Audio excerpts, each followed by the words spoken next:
Hi guys, good morning. So let us see Ahama articles. Actually, I made it in English because so that all the people in the world can understand. It's a common language.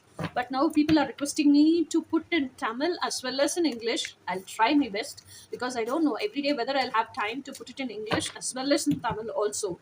So let me see because whatever I can't do, I can't give a word also. No? I don't know whether how much far the possibility will be. Law of challenge. That is going to be today's law. So, law of challenge. We have the right to ask of another his or her intent, identity, and pertinent info when encountering a embodied being. Okay.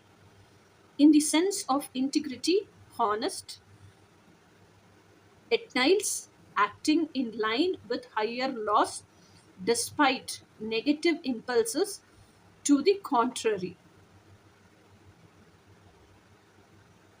So this is the first time I'm reading this law. As far as what are laws, I knew I read long back, some 8, 10 years back. I made it into cards. So let me read it again.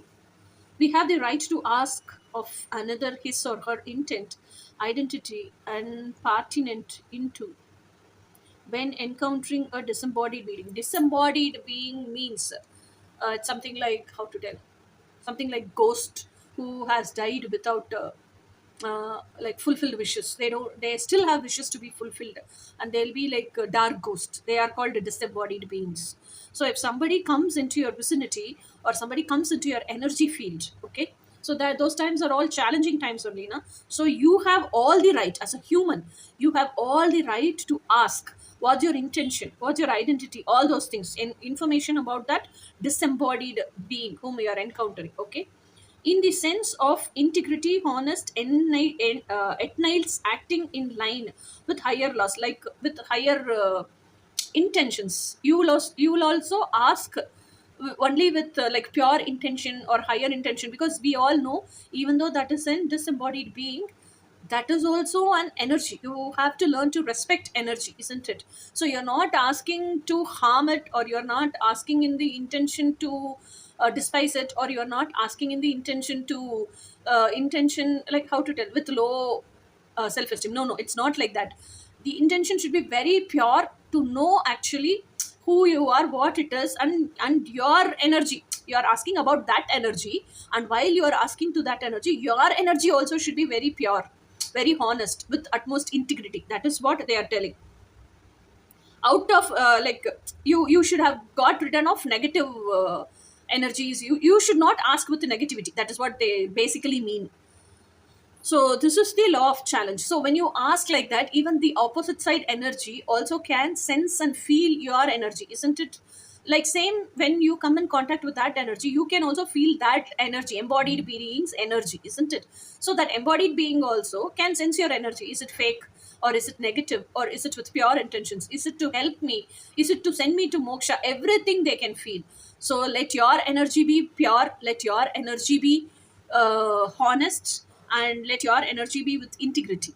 Okay, and not to harm that embodied being, disembodied being. Okay, and that energy being also, you can ask that energy being also, who are you, for what you came, all the info. And you can, as far as me now, I used to tell, I never allow any whether it's good or disembodied being, whatever it is, I never allow anybody to enter into my energy field. Whatever they want to talk, let them talk standing out of, this is the extra info I'm giving you, let them talk standing out of my energy field, not coming into my energy field. And I always put my house where I live with japa mantras, and I put that protection field, strong protection field all around my house, because I know people come to me to tell their stories, to tell, they tell me like this wish is not still fulfilled within me, so I'm roaming here, I want to ascend up. So tell my relatives that they have to do this to me, and so that I become satisfied, I ascend up like that. So I don't want them to come into my house also, I don't want them to step into my energy field also. So I always put that protection ring around me as well as my house. Okay, this is extra info for me. So this is what law of challenge is all about among the universal laws. So tomorrow let us see in some other different law. Until then, bye.